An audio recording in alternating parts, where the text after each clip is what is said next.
Philippine News Newscast for February 21 to February 27, 2014.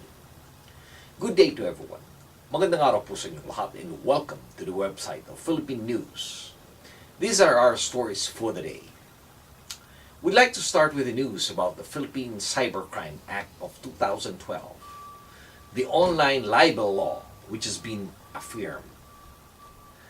The Philippine Supreme Court ruled last February 18 that the controversial cybercrime law penalizing online libel is constitutional, amid claims that it is intended to curb internet freedom in one of Asia's most freewheeling democracies. The court said that a section of the Cybercrime Prevention Act of 2012, which penalizes online or cyber libel, is not unconstitutional. However, the ruling would only cover the original sender of the alleged libelous material and not the recipients. The cybercrime law was passed in 2012, but the High Court suspended its implementation after various groups sued to have it declared unconstitutional. Nery Colmenares, a congressman who was among those who challenged the law, said they may appeal the last ruling. According to Nery, no one should go to prison just for expressing oneself, especially on the internet, where people express their frustrations with the government.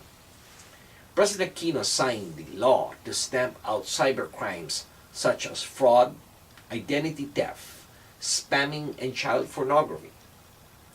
Opponents quickly said it gave the government wide powers to curb freedom on the internet due to provisions that imposed heavy prison terms for online libel. The law also gives the state power to shut down websites and monitor online activities in a country where major protests have been organized through Facebook and Twitter. Next in line is the news about economic growth. President Aquino says we have over-delivery in economic growth. This news report by Sheila Manalo.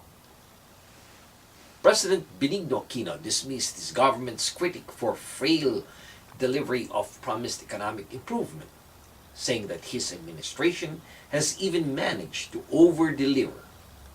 Analysts, however, remain positive that the Philippines may lead economic growth in Southeast Asia in 2014, with the gross domestic product seen rising at 7.5%.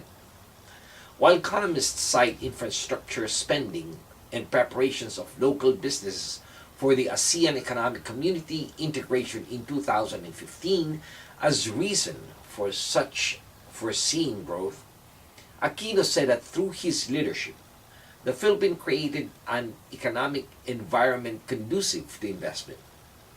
He even boasted that in his 3 years as president, he has shown what it feels like to have a government that actually works for the people. A government that does not break promises, and in fact, under promises and over delivers. Aquino stresses the impeachable proof that the turnaround of the country's economy has a whole grain even greater momentum, pointing to his efforts that the Philippines is now regarded as Asia's bright spot.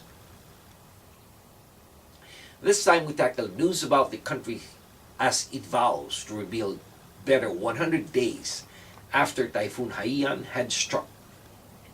The Philippines vowed last February 16 to build back better 100 days after its deadliest typhoon left thousands of dead and millions without homes. Acknowledging that the huge gap in rehabilitation remained despite progress in humanitarian work, the government urged all Filipinos and donor agencies to keep extending support to those still vulnerable. As we mark the 100th day after Super Typhoon Yolanda, the government is firmly determined to carry out massive rehabilitation efforts in all 171 municipalities and cities affected by this unprecedented calamity. The disaster-prone country must break the cycle of prediction, devastation, and rehabilitation by adopting the principle of Build Back Better following the deadly storm.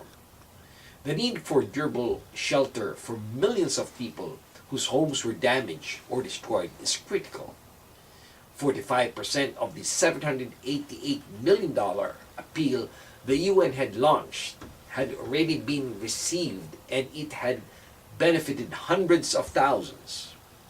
Some 500,000 families had already received tents and tarpaulins for temporary shelters, while emergency job programs helped put money in survivors' pockets and revive local economies.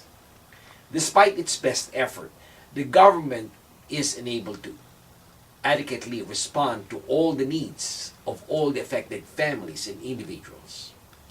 Philippine government officials will continue to welcome suggestions on how they can improve their response and assistance.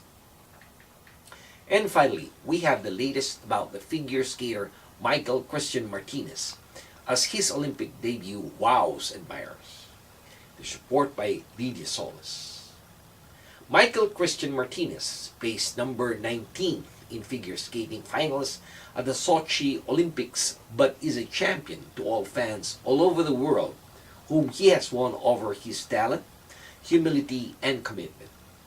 The Parañaque City native, known as the gifted child in his country, has been the object of loving tweets and other social media messages from admirers around the planet after his February 13 short program. He knew that Filipinos all over the world were with him, supporting him and praying for him, so he really wanted to give his best. It's a life-changing experience for Michael, but his brother and sisters are extremely happy and very proud that Michael, at a young age, was able to compete and represent the Philippines in this Olympics. Martinez placed 19th out of 30 contenders with a score of 64.81, his best ever. He performed to Arthur Fiedler's theme of Romeo and Juliet, and his final cumulative score after the long program was 184.25, landing 19 out of 24 participants. The 17-year-old Southeast Asian vet in the 2014 Games has collected to date a total of 187 gold, silver, and bronze medals for both local and international competitions from 2005 to 2008 as a recreational figure skater, and from 2009 to 2011 as a competitor in the youth division. He is the second Filipino to compete in a Winter Olympic after Ray Ocampo in 1988. And this has been your weekly news and review. This news has been brought to you by the premier Filipino-American newspaper right here in the United States, the Philippine News. On behalf of the management and staff of the Philippine News, this is David Rodriguez signing off and thanking everyone for watching. Maraming salamat po. Have a wonderful weekend. Mabuhay po sa inyong lahat.